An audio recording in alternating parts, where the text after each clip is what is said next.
Oi, sejam bem-vindos ao episódio de número 3 da terceira temporada do podcast da Japan House São Paulo. Eu sou a Natasha Barzag-Genem, diretora cultural da instituição, e quero te convidar para vir comigo em mais uma viagem pela cultura japonesa. Nessa temporada, o tema é cinema. Em cada um dos 8 episódios, a gente vai mergulhar em um grande tema que atravessa o cinema japonês.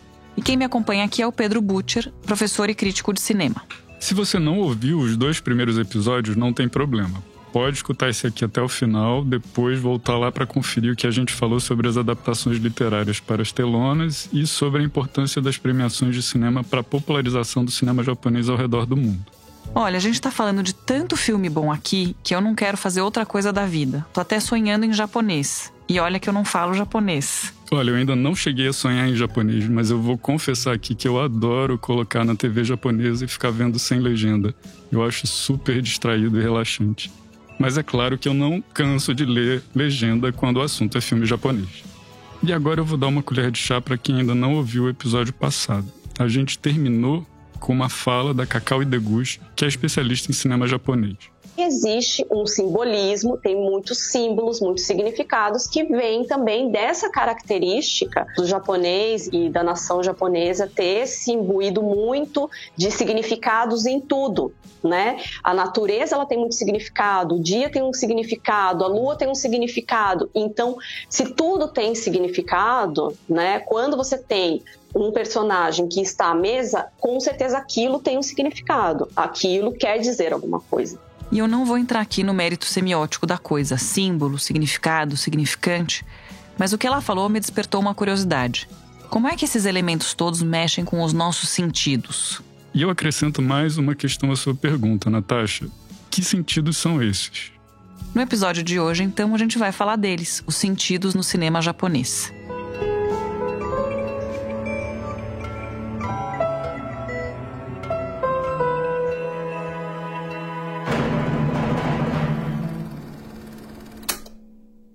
Bom, sentidos, visão, audição, paladar, tato, olfato.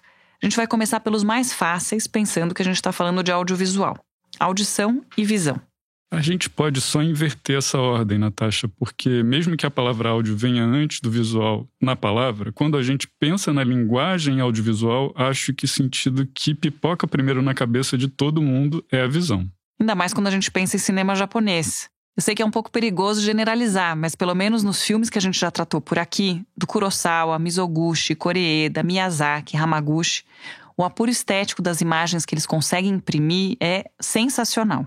No cinema japonês, eu tenho a impressão, mais do que em outras cinematografias, talvez, cada um dos planos que a gente vê é pensado e composto que nem uma fotografia. Ele se insere numa tradição audiovisual e eu diria talvez até como uma pintura mesmo ou uma gravura. Eu sinto muito isso também, Pedro. Eu acho que o diplomata e professor João Lanaribo, que a gente ouviu no primeiro episódio, tem um ponto interessante para falar sobre isso. Mas se a gente olhar para a escrita japonesa, o famoso ideograma, né? Os famosos kanjis, você sabe, né? Todo mundo conhece a escrita japonesa, né? Que vem lá do chinês, aquela... Mas tem o famoso texto do Eisenstein, os ideogramas e a linguagem cinematográfica, que é um texto clássico do cinema, todo mundo conhece, todo mundo que estuda cinema conhece esse texto, que o Eisenstein faz uma correlação entre a montagem, né, e a construção do ideograma. Essa ideia ele pegou emprestado de ninguém menos que Sergei Eisenstein, o cineasta soviético que tem uma literatura vastíssima sobre montagem cinematográfica. Mas antes de entrar na teoria do Eisenstein, eu acho que a gente podia aproveitar que tem uma estudiosa da língua japonesa aqui no nosso hall de entrevistados para explicar para a gente a origem dessa escrita propriamente. A Joy Afonso. Até meados do século V, o Japão era um país ágrafo. Ele vai primeiro ter contato com a escrita chinesa. Então ele vai adaptar a escrita chinesa, né? Principalmente eu estou falando de uma elite que tinha acesso a isso, não estou falando dos camponeses que trabalhavam no campo, que vão começar a fazer esse intercâmbio cultural mesmo com a China, de viajar para a China para fazer negócios e começar a receber de presente estatuetas, sinos, que vinham com inscrições em língua chinesa, na escrita chinesa. E eles começam a se interessar, a falar, puxa, que interessante essa escrita. E começaram a adaptar isso. E Pedro, adivinha quem são as pessoas que vão começar a falar, não, pera, tudo bem a gente adaptar uma coisa aqui e outra lá, mas a gente precisa ter uma escrita japonesa? Eu não faço ideia. A Joy te conta. A ideia de uma escrita que fosse sua, né, digamos no sentido desenvolvido no Japão, vai começar a ser utilizado pelas mulheres em torno do século X, pelas damas da corte, que vão desenvolver essa escrita. E aí eu gosto muito de pensar que essa escrita é desenvolvida para que elas tivessem um espaço também de liberdade intelectual.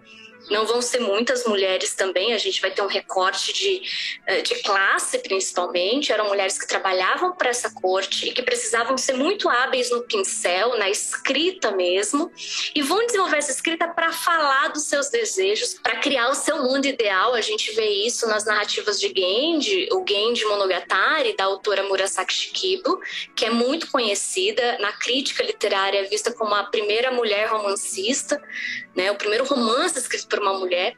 E a gente vai ter os ensaios da Seisho Nagon, o livro do travesseiro, a gente vai ter diários de outras mulheres, tudo isso escrito no que a gente conhece hoje como hiragana, que é a escrita cursiva.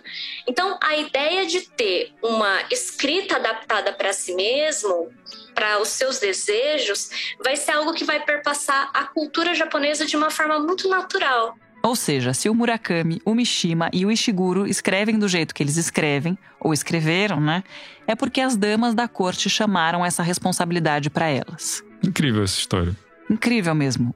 Os ideogramas japoneses são pictóricos, então cada um deles representa uma palavra. Quer dizer, é uma escrita icônica. E eu disse que não ia começar a falar de semiótica, né? Mordeu a língua. Tá, mas sem entrar em academicismo, na nossa escrita, a escrita ocidental, cada letra ou símbolo se refere ao som que é pronunciado na fala, certo? Vogais, consoantes. Na escrita japonesa, algumas palavras são representadas por um desenho, um ideograma único. Mas alguns conceitos mais complexos são simbolizados por uma espécie de montagem, uma combinação de ideogramas. É nesse ponto que a escrita japonesa saltava tanto aos olhos do Eisenstein. Citando aqui o Eisenstein, abre aspas, tomadas que são representativas, únicas em significado, neutras em conteúdo, para formar contextos e séries intelectuais. Fecha aspas. Que é uma composição pictórica, né? A escrita japonesa é uma composição pictórica. Então, acho que tem uma, digamos assim, tem um drive cultural lá na cabeça dos japoneses que eu acho que, na hora de fazer o enquadramento, já tem um enquadramento mais pensado pictoricamente. Enquanto que a gente tem essa relação com a escrita muito abstrata, né? Tem esses símbolos fonéticos que a gente associa relações acústicas, né? Então, a letra A, B, C, então, mas não tem, a nossa escrita não tem essa imagética pictórica, né? E os japoneses não, os japoneses têm essa coisa. Então, eu acho que isso aí, de alguma forma, se transfere para o cinema. Enquanto a narrativa cinematográfica clássica, tradicional até aquele momento, tinha imaginado a montagem como uma forma de você combinar duas imagens, de forma a criar no espectador uma continuidade do espaço e do tempo, o Eisenstein vai imaginar a montagem como a possibilidade de justapor, combinar duas imagens diferentes para criar uma ideia. É o que ele chama de montagem intelectual, ou dialética. Essa ideia do Eisenstein, ela desdobra a linguagem cinematográfica e abre um novo flanco ali de exploração e de possibilidades para o cinema. Uma coisa incrível, né? Enfim. O Eisenstein, então, ele abre, digamos assim, todo um novo campo de possibilidades para a linguagem cinematográfica. E essa proposta de montagem do Eisenstein é bem parecida com a maneira japonesa de escrever. Nossa, para mim parece um paralelo perfeito. Que baita aula, Pedro, obrigada. Nos dois casos, a gente está falando da arte de construir uma imagem que dá conta de um conceito, da junção de duas partes que formam não uma soma, mas um produto diferente. Você não tem essa sensação assim, né, de plenitude, né, a imagem respira, porque todos os corpos, objetos que estão na imagem, eles se comunicam, eles têm uma função, sei lá, eles têm uma denotação. É muito forte o negócio, né? Não é pouca coisa, não.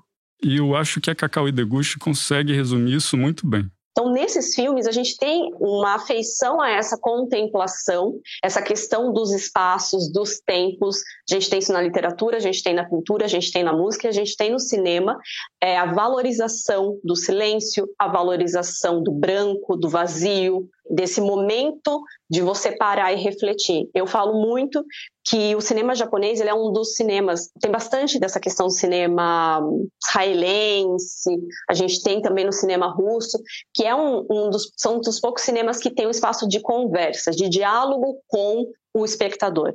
Então, você tem a ação se desenrolando, mas ele te dá um tempo para você maturar aquela informação e você já começar a criar suas conclusões, começar a ter um diálogo com aquele filme, né? E isso é muito característico, e as pessoas costumam falar, mas filme japonês é um pouco parado, filme japonês não acontece nada, eles estão só comendo. Nossa, nos filmes do Ozu, nos filmes do Kurosawa, nos filmes do Koreeda agora, Naomi Kawase, são sempre pessoas assim paradas, fazendo coisas do dia a dia.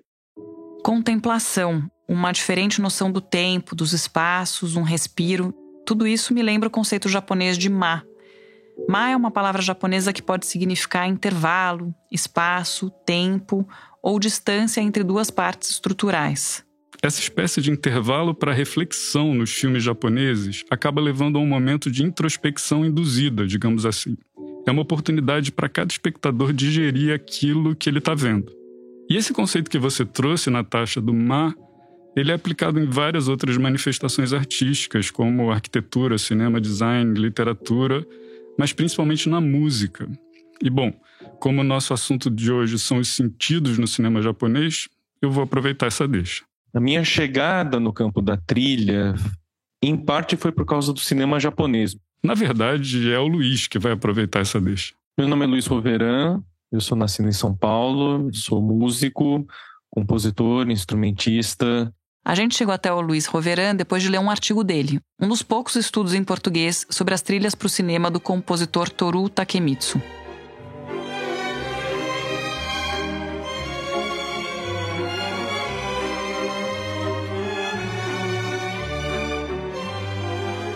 O Takemitsu foi um compositor e escritor japonês de estética e teoria musical. Ele é conhecido por combinar elementos das filosofias ocidental e oriental e também por estabelecer na música o equilíbrio do som com o silêncio. Te lembra alguma coisa? Ele tem um texto que ele fala da palavra japonesa ma. Ma é o silêncio que existe entre as entonações, entre as notas da música tradicional japonesa. E ele fala que o contraste entre o som e o silêncio é de onde a música emerge. Tem um livro dele, né, com escritos que se chama Confronting Silence, Confrontando o Silêncio. Acho que até colocaram esse título por conta dessa fala dele. E é muito interessante que o Takemitsu ele aborda a trilha usando essa perspectiva de que a música ela se insere como um elemento que às vezes vai contradizer a imagem ou vai ressaltar a imagem justamente através de uma entrada que rompe o silêncio. A lista de filmes japoneses que tem trilha do Takemitsu é imensa, são quase 100. Por que ele era tão disputado assim? Porque se a gente for comparar, muitas vezes você tem cenas que tem uma trilha que é constante, que você tem uma presença constante dos instrumentos, de cordas, enfim. E o Takemitsu muitas vezes ele insere pequenas inserções musicais mesmo que rompem o silêncio e ajudam a enfatizar determinados aspectos da imagem, determinados aspectos da narrativa.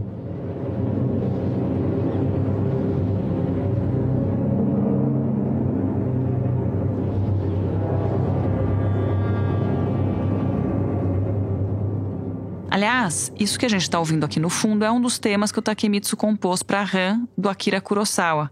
É a trilha da principal batalha do filme. E para não trair a lógica do Takemitsu, a gente colocou ela aqui para dar ênfase numa disputa de gênios que rolou na produção desse filme.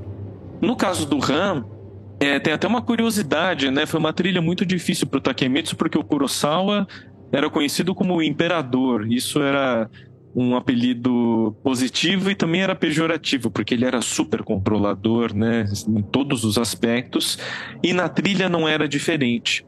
Então, o Kurosawa chegou para o Takemitsu falando, olha, eu queria que você soasse aqui um pouco como Mahler, por exemplo, né, e o Takemitsu, na verdade, confrontou ele, né, ele já tinha tido alguns confrontos antes com o Kurosawa num outro filme, que foi o Do Descaden, que é dos anos 70, né, o Han já é dos anos 80, E então, assim, né, foi uma trilha que foi um grande trabalho, assim, de conciliar a visão artística de duas figuras geniais e super importantes, né, da arte japonesa e do último século. Muito provavelmente eles chegaram a um consenso, porque o resultado, eu vou te contar, deu muito, muito certo. Ela tem pontos, assim, que são absolutamente sublimes, né? Por exemplo, a cena final da batalha, que você não tem som captado nenhum, né? Você não tem efeito, e a música entra quase como realmente o Takemitsu imitando a própria moda dele, o Gustav Mahler, né? O Gustav Mahler, aliás, que o Kurosawa tanto gostava, foi um compositor tcheco-austríaco que inspirou bastante os compositores da época de ouro de Hollywood. Mas voltemos ao Han. E aquela trilha que em poucos momentos assim ela aparece com extremamente melodiosa, de repente ela vem com todo o tutti da orquestra, vem super constante, né? E até tem um autor, o Donald Ritchie, que foi um grande pesquisador do cinema japonês, realizador também, né? Ele tem um curta que o Takemitsu fez uma trilha para ele, inclusive. Ele fala, né, dessa sequência, e que é muito interessante que justamente a música ela é cessada pelo efeito sonoro que entra depois, anunciando a morte de uma personagem importante da história, né? Não vou falar quem é, porque, né, o pessoal que está escutando aí vai assistir, né? Então não vou dar spoiler. Mas você tem momentos super intensos que de fato realçam, né? Momentos da trama que são justamente capitais, e acho que é esse jogo, né, de intensidades que ora são mais baixas e ora são mais forte, né? Aí daí que emerge, né? Acho que a graça mesmo da trilha do Takemitsu para esse filme. Se você ainda não teve a oportunidade de ver Han, ele é um dos filmes do Kurosawa inspirados nas peças do Shakespeare. Esse, em específico, é uma adaptação do Rei Lear. Então, pode esperando muita treta familiar por poder, só que num contexto do Japão feudal. E para fazer coro também ao nosso primeiro episódio sobre premiações, o Han venceu o Oscar de melhor figurino em 1986 e também foi indicado nas categorias de melhor direção de arte, fotografia e diretor. Eu nunca pensei que essas palavras iam sair da minha boca, mas, enfim, vamos dar um tempinho do Kurosawa, o cara que gosta de aparecer aqui no podcast. Mas com justiça, né, gente? O Takemitsu também teve um segundo diretor com quem ele colaborou mais de uma vez, o Masaki Kobayashi.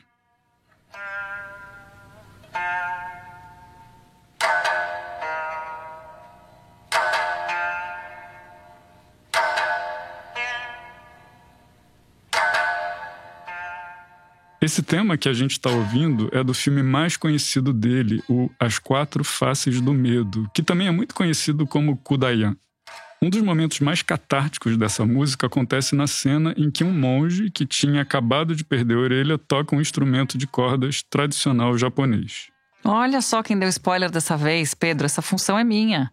Mas sobre a história do filme propriamente dita, As Quatro Faces do Medo é baseado em 4 histórias de fantasmas do Lafcadio Heem, que é um escritor grego naturalizado japonês. As Quatro Faces do Medo é um filme em episódios e que facilmente a gente pode dizer que é um dos mais influentes filmes japoneses, principalmente para os fãs e para os realizadores do cinema de horror.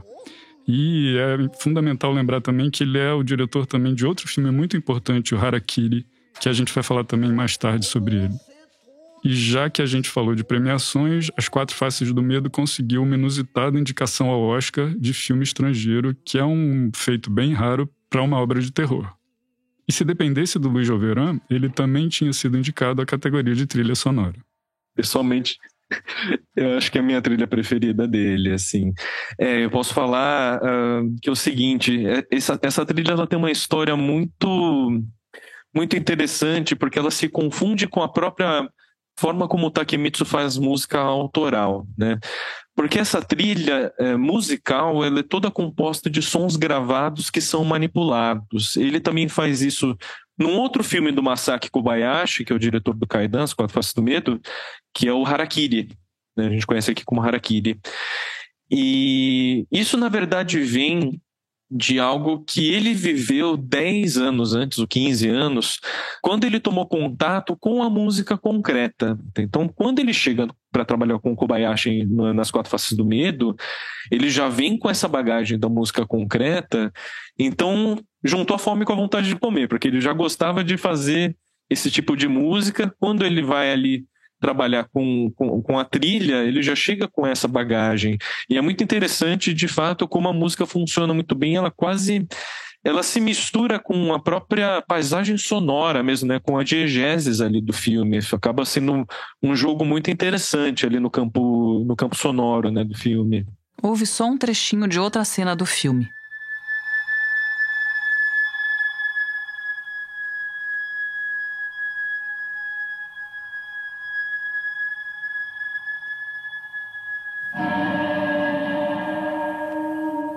Parece outro filme, né? O Roveran explicou por quê. O que ele faz nas Quatro Faces do Medo? Como são 4 histórias diferentes, ele trabalha com 4 paletas de sons diferentes. Da mesma forma que o artista visual trabalha com cores, né, com paletas de cor diferentes, ele vai trabalhar com paletas sonoras diferentes, são timbres diferentes. Então, cada uma das histórias ali, ela tem uma determinada paleta de sons. No Harakiri, o que ele vai fazer? Ele vai gravar uma orquestra, de fato tem uma composição ali orquestral, e aí ele manipula os sons da orquestra. Ele manipula os sons dos instrumentos a fim de gerar sons que são muito difíceis até de discernir a fonte, que inclusive todo o ponto assim, da música concreta parte disso, de você manipular o som a fim até de atrair a curiosidade do ouvinte que pensa, puxa, mas de onde que vem esse som? O que é isso que eu estou escutando, né? O que é isso que eu estou escutando é justamente a pergunta que me faço quando ouço as trilhas do Takemitsu. É uma espécie de miscelânea musical. Fica difícil distinguir o que é o que, mas funciona tão bem que no final das contas você aceita. O Roveran tem uma definição mais bonita que a minha para essa sensação. Quando eu escuto a obra do Takemitsu, eu vejo uma escultura abstrata do tempo. Eu diria que essa é a descrição que eu poderia fazer assim, da obra do Takemitsu. Para mim, esse é o fio norteador assim, da obra dele, até o fim da vida. Uma escultura abstrata do tempo. Dá até vergonha de tentar descrever alguma outra coisa aqui no podcast depois dessa canetada do Roveran. Para não ficar tão feio pra gente, Pedro, eu vou logo chamar o nosso próximo convidado. Não foi com Takemitsu, mas ele também teve uma experiência catártica com a trilha sonora de um filme japonês. Eu sou Kiko Dinucci, meu nome verdadeiro é Cristiano, eu sou de Guarulhos, artista, músico, compositor, produtor, artista gráfico e outras coisas que eu invento de fazer, e é basicamente isso. Entre essas coisas que o Kiko inventa de fazer está uma obsessão ali pelo cinema japonês e por maquetes. Na adolescência, eu comecei a me interessar mais por cinema porque eu vinha com uma espécie de uma tara por cinema de rua, assim. Eu era muito obcecado por cinema e eu brincava de montar maquetes dos cinemas de São Paulo em casa, né? Comprava jornal, Estadão, Folha, Ilustrada, Caderno 2, ficava recortando os cartazinhos e reproduzia, sei lá, Cine Ipiranga, Cine Marabá, Cine Hits, Comodoro, cinemas que existiam na época. E quando na adolescência eu fiquei com vergonha de brincar dessa brincadeira, que nenhuma criança, que eu descobri que nenhuma criança brincava disso, né? Eu comecei a sentir vergonha e culpa. Eu fui trabalhar de entregador de jornal e daí eu sentia a compulsão, né, de querer brincar daquilo de novo e sentia culpa, porque já estava um adolescente, não podia brincar com brincadeira de criança, ainda mais esquisito desse jeito, né, construir maquete. E eu comecei a direcionar essa compulsão para o cinema mesmo. O Kiko pulou da obsessão pelos cinemas físicos mesmo para a obsessão com o cinema, com os filmes. Descobriu as videolocadoras naquele longínquo tempo pré-streaming e não demorou para achar uma seçãozinha ali escondida de VHS de filmes japoneses. Bom, como ele mesmo disse... Eu fiquei chapado e chapo até hoje, assim, acho... Tá aí uma definição bem adequada. E foram anos de chapação, digamos assim, até o Kiko chegar no filme cuja trilha sonora ele escolheu para destrinchar aqui no podcast. Onibaba, a Mulher Demônio, do Hikaru Hayashi. Eu pedi pro Kiko resumir a trama do filme pra gente no tamanho de um tweet.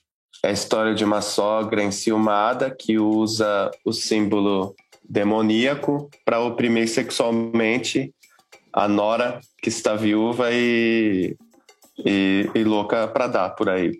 Mas eu vou acrescentar algumas palavrinhas nesse tweet aí. Onibaba se passa num lugar indefinido no Japão do século XIV, onde está acontecendo uma guerra civil. 2 soldados em fuga caem numa emboscada num grande campo de juncos altos e grossos e são assassinados por uma mulher mais velha e pela nora dela, que tinha acabado de ficar viúva. Essas 2 personagens que o Kiko citou no resumo dele. Bom, aí essas 2 mulheres aproveitam para saquear tudo que os soldados mortos tinham. Elas pegam as armaduras deles e tudo e jogam os corpos num poço bem fundo, escondido no campo. Acho que isso é tudo que eu posso contar sem estragar a sua experiência quando for ver o filme. Eu fiquei chapado. A primeira coisa que me pegou foi a trilha. Mesmo assim, sendo um filme que tudo me pega nele. O roteiro me pega, as atuações me pegam, fotografia, tudo. É um filme que eu acho perfeito. Assim, todos os elementos, direção de arte, tudo. Eu acho muito incrível, tudo me chama muita atenção nesse filme. Mas a trilha, né? O filme começa ali no meio de vou dar alguns spoilers aqui, me desculpem, mas o começo do filme é tenso, né? É uma perseguição no meio de uma plantação, parece ser de arroz, não me lembro ao certo, mas deve ser de arroz.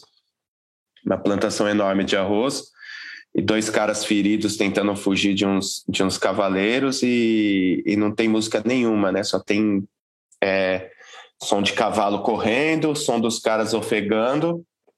Filme que trabalha o som de um jeito muito bom também, muito além da música. E já cria uma tensão, né? Pô, esses caras estão fugindo do cavaleiro. É engraçado porque o som dos cavaleiros é muito...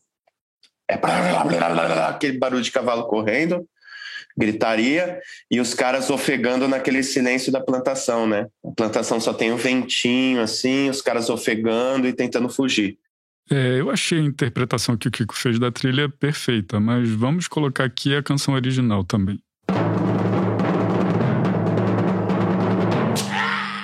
Quando esses caras morrem, depois a gente fica sabendo que não foi de fato os cavaleiros que mataram, mas foram as personagens do filme que aparecem depois.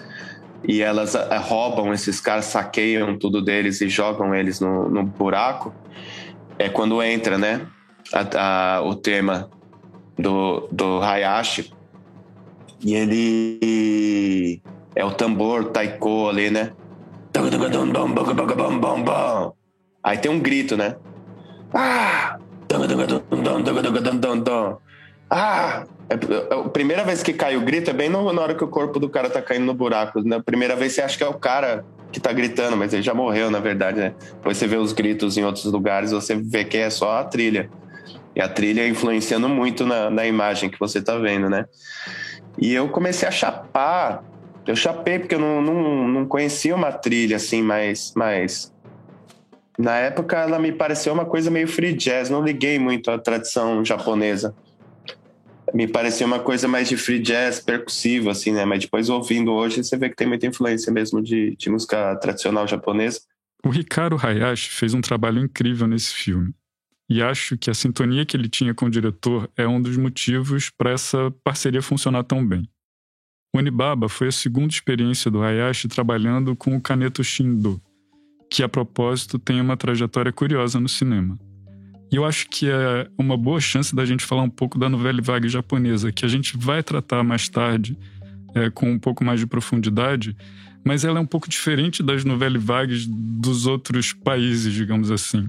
Essas novas ondas surgiram nos anos 60, fim dos anos 50, começo dos anos 60, em vários países do mundo, refletindo muitas transformações que o próprio mundo estava passando no pós-guerra, né? Depois da Segunda Guerra Mundial, e também até questões técnicas. O cinema estava trabalhando com equipamentos mais leves, passou a ter um ar mais documental e passou a tratar mais próximo da realidade dos seus países e também ser um cinema mais crítico, mais envolvido politicamente. Mas o cinema da novela vague japonesa, ele começa dentro dos próprios estúdios e ele tem uma porosidade maior em relação aos próprios gêneros. Então, por exemplo, não seria muito comum você ver um diretor como Kaneto Shindo associado a esse grupo, e principalmente filmes de terror associados a esse tipo de filme. Então é uma característica, digamos, peculiar da Nouvelle Vague japonesa. Da safra dele na Nouvelle Vague, não dá para ignorar o A Ilha Nua, de 1960, que, aliás, também tem a trilha do Hikaru Hayashi. O Kiko Dinucci também falou desse filme. Que é um filme, uma comunidade na ilha. Parece ser um documentário, mas não é, porque são atores reproduzindo aquela vida na ilha, mas com muitos elementos documentais no meio, mas também um jeito de filmar super de estúdio, assim, não que sejam coisas internas, estúdios, mas o jeito de tratar as locações, as posições de câmera, não parece ser de documentário, não é muito cru. Então ele filmou de uma maneira muito clássica, até meio lúdica, assim, né? Aquele dia a dia da comunidade sendo encenada pelos atores. E é muito interessante que tem música, não tem fala, o filme não tem muito diálogo, tudo vai acontecendo com música. Então os caras pescando, os caras colhendo, os caras indo para a cidade. A música do Hayashi entra muito forte nesse filme, né? Já rolava essa parceria Kaneko Shindo e Hayashi, e é muito diferente do Onibaba. É uma música, às vezes é meio romântica, às vezes é meio fantasia. E chega no Onibaba, eu acho que tem um lance da estética do terror que talvez não tivesse nas obras mais eruditas dele, né?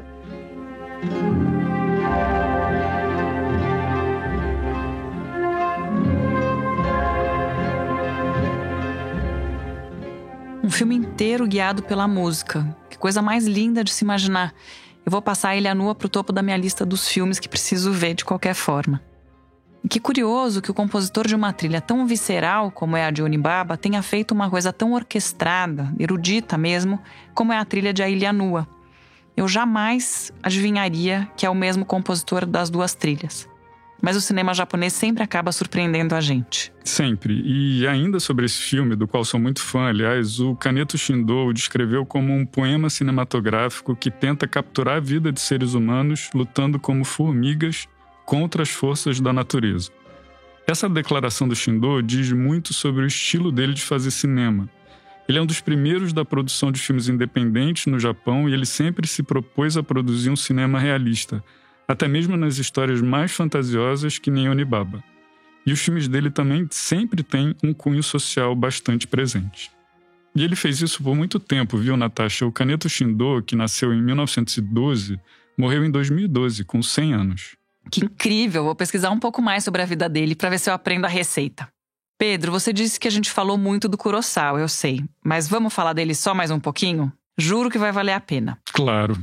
O que será que essa turma toda, os compositores Hikaru Hayashi e Toru Takemitsu e os diretores Shindo e Kurosawa iam pensar de uma turma brasileira que refaz totalmente a trilha sonora de um clássico japonês, que executa essa trilha ao vivo para quem pagar o ingresso? Ah, você deve estar falando do que o pessoal do Yumi Project fez com o filme Sonhos. Esse filme eu já conhecia fazia um tempo, né? No período que eu tive contato com ele, eu estava fazendo mestrado em audiovisual. Esse é o Anselmo Mancini. Ele é pianista, compositor e um dos idealizadores do Yumi Project, ao lado do Koi Kawazoe. Eu acho que tem uma parte importante nisso, que quando o Anselmo me convidou para fazer parte desse projeto, há um tempo eu queria já tocar algumas coisas com ele lá, com esse projeto de cine-concerto, né? Que é essa trilha sonora ao vivo com cinema. E o Kurosawa, para mim, também é um diretor que eu cresci assistindo filmes por causa da minha família, né?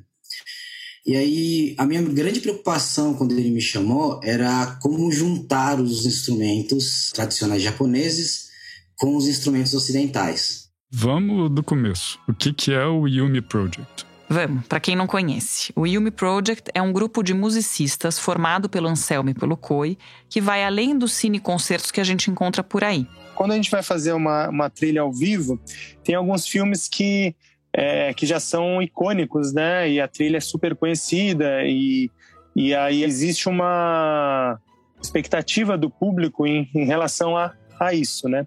Então, por exemplo, vamos pensar em filmes super famosos como o E.T., Poderoso Chefão. Então, quem vai assistir um filme desse ao vivo, uma trilha ao vivo, vai esperar que você reproduza aquela trilha lá, né? Quando a gente começou a analisar o material do Kurosawa, especificamente dos sonhos, a gente sentiu que a música que estava ali, ela não era a que representava o trabalho do Kurosawa como um todo no sentido musical, né? Porque ele vinha, os trabalhos anteriores, né, do Kurosawa, ele vinha com uma parceria com o Takemitsu, que tinha uma trilha muito mais desenvolvida esteticamente e desenvolvida com elementos que conversavam com o filme. O que a gente notou, e também era um fato, era que era o primeiro filme que o Kurosawa ia para Hollywood e a trilha não representava o que estava nos filmes dele, né? Pensando de uma forma crítica e musical, né? E a partir dessa percepção, eles decidiram criar uma nova trilha sonora do filme Sonhos, do nosso figurinha carimbada, Akira Kurosawa. E vou te falar, o resultado é incrível.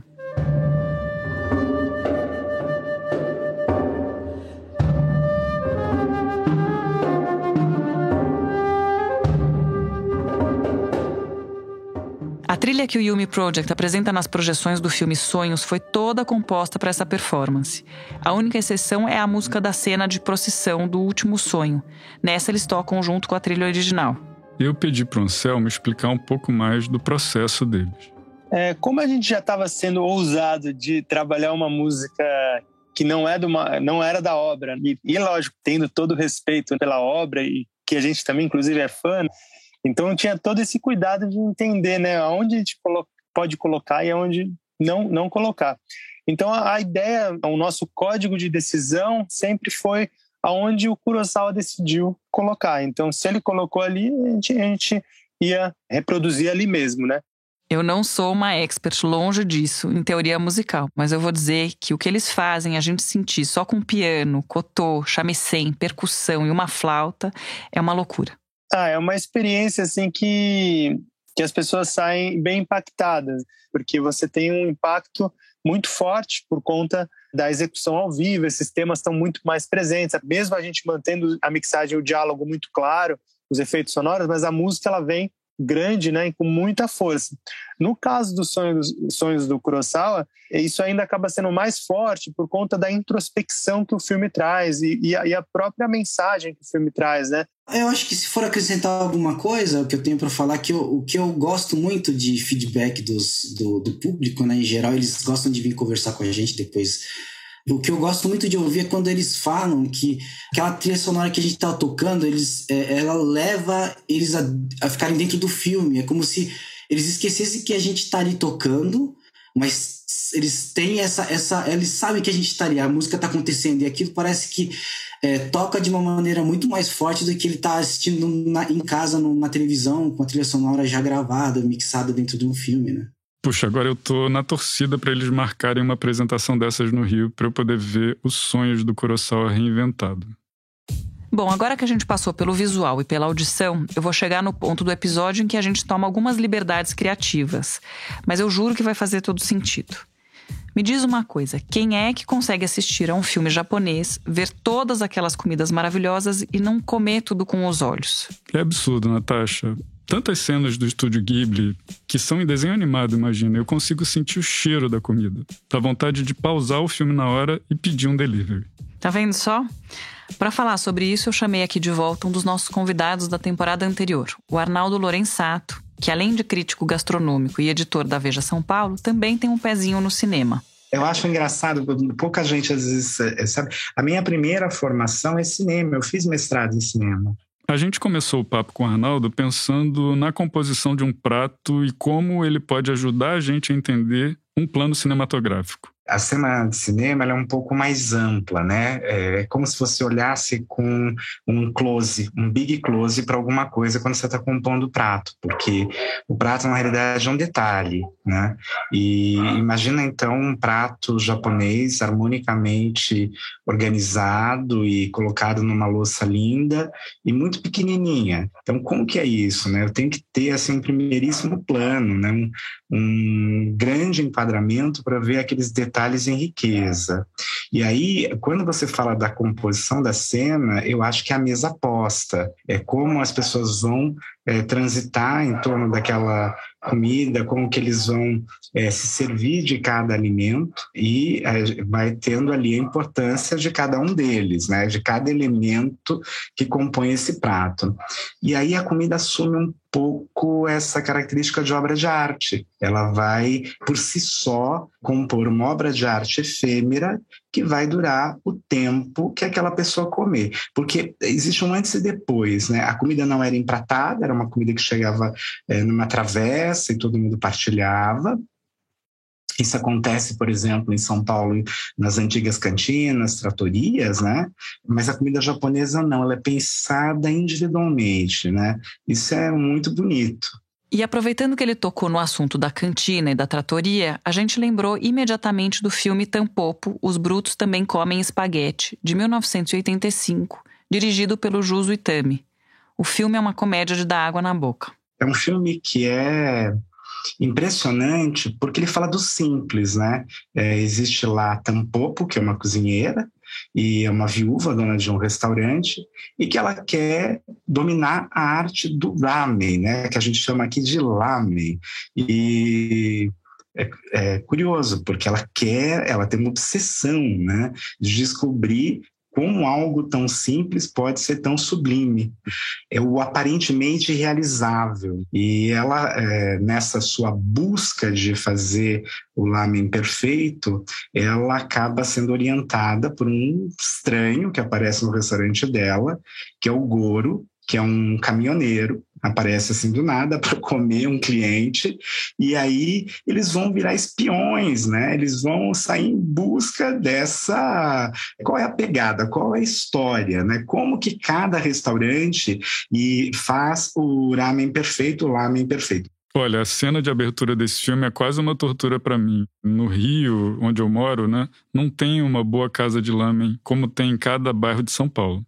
Nessa cena de abertura, um rapaz conta como ele teve contato com a arte do lamen por um homem velho que estudava o prato fazia mais de 40 anos. Esse homem explica para o garoto como se deve comer um lamen. Eu vou até compartilhar o manual que ele passa porque é bom demais.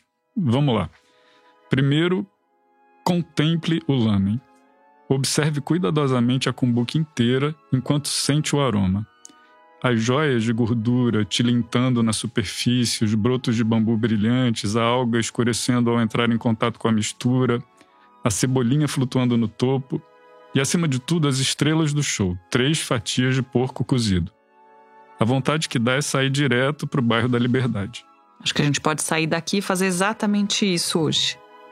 O Arnaldo falou sobre como o filme aborda a comida de uma forma quase sensual. Quando a gente fala de sensualidade na comida, não tem melhor exemplo que Tampopo. Tem um casal que é um casal, o gangster e sua namorada, né, sua amante, e ele vai explorar, né, o Juzo Itami vai explorar a impotência máxima, ele não tem pudor. E tem uma cena, para mim, absolutamente icônica na história do cinema, que é quando esse casal, né, eles vão se beijar, mas na verdade eles estão trocando de boca uma gema de ovo.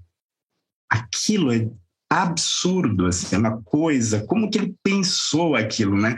Porque é muito sexy. Aliás, como dizia uma querida amiga que nos deixou aqui, a Nina Horta, a Nina, se a gente conversar muito sobre isso, a Nina dizia o seguinte, que comida boa, comida bem feita é sempre sexy. Comida ruim, ela vai tirar o tesão total das pessoas, né? Então eu achava super linda essa definição, porque é isso, a comida tem que ser bem feita, ela tem que te dar prazer.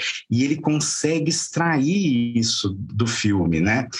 Tem um outro momento que é de uma ousadia, mas de uma ousadia extrema, que é uma daquelas meninas que está na praia e ela fere a boca com uma ostra, não sei se você se lembra, e mancha a ostra com sangue. É um negócio, assim, ele realmente era um cineasta que ia aos extremos, né? Então, acho fenomenal. Concordo demais com isso que o Arnaldo falou. E pensando no tema desse episódio, os sentidos, é inegável que a comida desperta na gente sensações intensas.